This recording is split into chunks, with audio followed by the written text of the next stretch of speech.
Hi friends, welcome to Sunitha kitchens. ఈరోజు మీకు చూపించబోతున్న రెసిపీ వచ్చేసి మష్రూమ్ మసాలా కర్రీ అండి. మనం రెగ్యులర్గా చేసుకునే మష్రూమ్ కర్రీ కంటే కూడా చాలా టేస్టీగా ఉంటుంది. దీన్ని మనం రైస్లోకి, చపాతీలోకి లేదా జొన్న రొట్టెల్లోకి దేంట్లోకైనా తీసుకోవచ్చండి. చాలా టేస్టీగా ఉంటుందండి. ఇప్పుడు తయారీ విధానాన్ని చూద్దాము. ముందుగా స్టవ్ మీద ఒక ప్యాన్ పెట్టుకొని అందులో 2 టేబుల్ స్పూన్ల ఆయిల్ని వేసి మీడియం ఫ్లేమ్లో హీట్ చేసుకోవాలండి. నేను ఈ మష్రూమ్ మసాలా కర్రీ కోసం నేను హైబ్రిడ్ మష్రూమ్స్ని వాడుతున్నానండి. అంటే హైబ్రిడ్ పుట్టగొడుగులు అనమాట. మీకు అందుబాటులో నాటు పుట్టగొడుగులు కనుక దొరికినట్లయితే వాటితో అయినా ప్రిపేర్ చేసుకోండి, ఇంకా చాలా టేస్టీగా ఉంటుందండి. ఆయిల్ బాగా హీట్ అయిన తర్వాత ఇందులో 2 మీడియం సైజు ఉల్లిపాయలను ఈ విధంగా కట్ చేసి వేసుకుంటున్నాను. అలాగే 2 చిన్న అల్లం ముక్కలు, అలాగే 8 నుంచి 9 వెల్లుల్లి రెబ్బలు, 3 పచ్చిమిర్చిని ఈ విధంగా సగానికి కట్ చేసి వేసుకోవాలి. అలాగే 2 మీడియం సైజు టమాటాలను, 5-6 జీడిపప్పులను వేసుకోవాలండి. వీటన్నిటిని మనము మీడియం ఫ్లేమ్లో పెట్టుకొని ఆయిల్లో బాగా వేయించుకోవాలన్నమాట. ఒక 3-4 నిమిషాల పాటు మీడియం ఫ్లేమ్లో ఈ విధంగా కంటిన్యూస్గా కలుపుకుంటూ కుక్ చేసుకోవాలి. ఇవన్నీ బాగా దోరగా వేగిన తర్వాత స్టవ్ ఆఫ్ చేసేసుకొని వీటన్నిటిని పూర్తిగా చల్లారేంత వరకు చల్లారబెట్టుకోవాలండి పక్కన. ఇవన్నీ కూడా పూర్తిగా చల్లారేలోపు నేను ఆల్రెడీ ఒక గిన్నెలో వాటర్ని పోసి బాగా కాగబెట్టి పెట్టుకున్నానండి ఒక 2-3 నిమిషాల పాటు. ఇందులో ఒక 1/2 కేజీ కట్ చేసి పెట్టుకున్న మష్రూమ్స్ని వేసుకోవాలి. ఈ మష్రూమ్స్ నేను ఆల్రెడీ ఒకసారి వాటర్లో శుభ్రంగా కడిగి పెట్టాను. మరలా ఇప్పుడు ఈ విధంగా హాట్ వాటర్లో వేసి ఒక 2-3 నిమిషాల పాటు ఇలానే వదిలేసేయాలండి. ఇలా చేయడం వల్ల ఈ మష్రూమ్స్లో నుంచి ఏవైనా మలినాలు కానీ చిన్న చిన్న పురుగులు కానీ ఏమైనా ఉంటే బయటకు వచ్చేస్తాయండి, బాగా శుభ్రమైపోతాయి. ప్రతిసారి మనం మష్రూమ్తో ఏ కర్రీ చేసుకున్నా కూడా ఇలా చేయండి, చాలా శుభ్రంగా తయారైపోతాయి మష్రూమ్స్.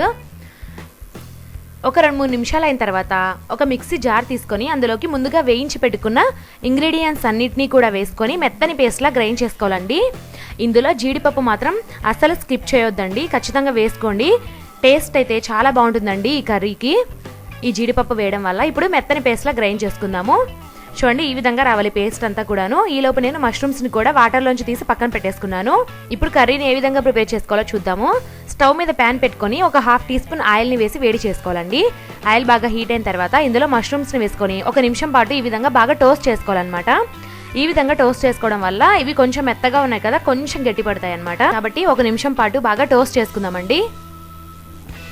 1 నిమిషం తర్వాత వీటిని ఒక ప్లేట్లోకి తీసి పక్కన పెట్టేసుకుందాము. ఎక్కువసేపు వేయించాల్సిన అవసరం లేదండి.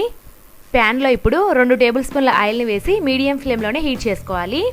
ఆయిల్ బాగా హీట్ అయిన తర్వాత ఇందులో ముందుగా మసాలా దినుసుల్ని యాడ్ చేయాలండి. ఒక దాల్చిన చెక్క, అలాగే 3 లవంగాలు, 1 టీ స్పూన్ జీలకర్ర, 1 బిర్యానీ ఆకు, అలాగే యాలకులు 2 వేయాలండి. వీటన్నిటిని 1 నిమిషం పాటు దూరగా వేయించుకుందాము మీడియం ఫ్లేమ్లో పెట్టుకొని.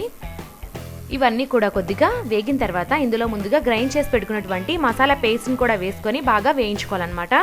ఇప్పటి వరకు మీడియం ఫ్లేమ్లో చేసాం కదా, ఇప్పటి నుంచి ఇంకా లో ఫ్లేమ్లో కుక్ చేసుకోవాలండి కర్రీ మొత్తాన్ని కూడా. ఈ మసాలా పేస్ట్ని బాగా మిక్స్ చేసుకుందాము. ఇందులో ఇప్పుడు ఒక 1/2 టీ స్పూన్ పసుపుని యాడ్ చేస్తున్నాను. అలాగే రుచికి సరిపడా సాల్ట్ని ఇక్కడ యాడ్ చేసేయాలండి. అలాగే కారం వచ్చేసి 1.5 టీ స్పూన్ పడుతుందండి. నేను 1/2 కేజీ మష్రూమ్స్తో చేస్తున్నాను కాబట్టి ఈ విధంగా ఇంగ్రీడియంట్స్ని చూపిస్తున్నాను. మీరు కొంచెం ఎక్కువగా ప్రిపేర్ చేసినట్లయితే వీటిని కూడా ఎక్కువగా వేసుకోండి. అలాగే ధనియాల పొడి వచ్చేసి ఒక 1/2 టీ స్పూన్ అండి. అలాగే చివరగా గరం మసాలా పౌడర్ వచ్చేసి ఒక 1/2 టీ స్పూన్ పడుతుంది. ఈ మసాలాలన్నీ కూడా ఈ పేస్ట్లో బాగా కలిసే విధంగా కలుపుకోవాలన్నమాట. ఇప్పుడు ఈ పేస్ట్ అంతా కూడా ఒక 3-4 నిమిషాల పాటు ఇలానే కుక్ చేసుకుందాము. మధ్య మధ్యలో కలయబెట్టుకుంటూ అడుగంటకుండా చూసుకోవాలండి. పేస్ట్ అంతా కూడా బాగా వేగాలన్నమాట, పచ్చివాసన అంతా కూడా పోవాలి. ఒక 3-4 నిమిషాల తర్వాత చూస్తే చూడండి, కొంచెం కలర్ చేంజ్ అయిపోయింది, కొంచెం వేగిపోయింది కూడా అండి మసాలా పేస్ట్ అంతా. ఇందులో ఇప్పుడు వాటర్ని పోయాలండి మన కర్రీకి సరిపడా. మీరు కొంచెం గ్రేవీ ఎక్కువగా కావాలంటే వాటర్ ఎక్కువగా పోసుకోండి, లేదా దగ్గరగా ఉండాలంటే కొంచెం వాటర్ని తక్కువగా పోసుకోండి. మరలా ఇప్పుడు ఈ పేస్ట్ అంతా కూడా ఒక 3-4 నిమిషాల పాటు లో ఫ్లేమ్లోనే కుక్ చేసుకుందాము. మీకు వీలైతే మూత పెట్టుకునైనా కుక్ చేసుకోండి. నేను ఇలానే కుక్ చేస్తున్నానండి, మధ్య మధ్యలో కలయబెట్టుకోవాలి కాబట్టి ఇంకా అలానే కుక్ చేస్తున్నాను అనమాట. లో ఫ్లేమ్లో ఒక 4 నిమిషాల పాటు కుక్ చేసుకున్న తర్వాత ఇందులోకి ముందుగా వేయించి పెట్టుకున్న మష్రూమ్స్ని వేసుకొని బాగా మిక్స్ చేసుకుందాము. నాటు పుట్టగొడుగులతో ఈ కర్రీని ప్రిపేర్ చేసుకుంటే ఇంకా చాలా టేస్టీగా ఉంటుందండి. మీకు నాటు పుట్టగొడుగులు అందుబాటులో ఉంటే వాటితోనే ప్రిపేర్ చేసుకోండి, చాలా టేస్టీగా ఉంటుందండి. ఒకసారి సాల్ట్ అనేది చెక్ చేసుకోండి, సరిపోకపోతే ఇక్కడే యాడ్ చేసుకోవచ్చు. ఈ కర్రీని ఇప్పుడు ఒక 4-5 నిమిషాల పాటు లో ఫ్లేమ్లోనే మధ్య మధ్యలో కలయబెట్టుకుంటూ కుక్ చేసుకోండి. 5 నిమిషాల తర్వాత చూద్దామండి. చూడండి, కర్రీ అంతా కూడా బాగా దగ్గర పడిపోయింది, అంటే అయిపోయినట్లే.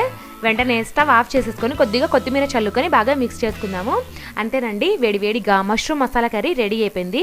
వేడివేడిగా ఈ మష్రూమ్ మసాలా కర్రీని రైస్లో కానీ, చపాతీలో కానీ, లేదా రాగి సంగట్లో కానీ సర్వ్ చేసేసుకోండి. చాలా బాగుంటుందండి.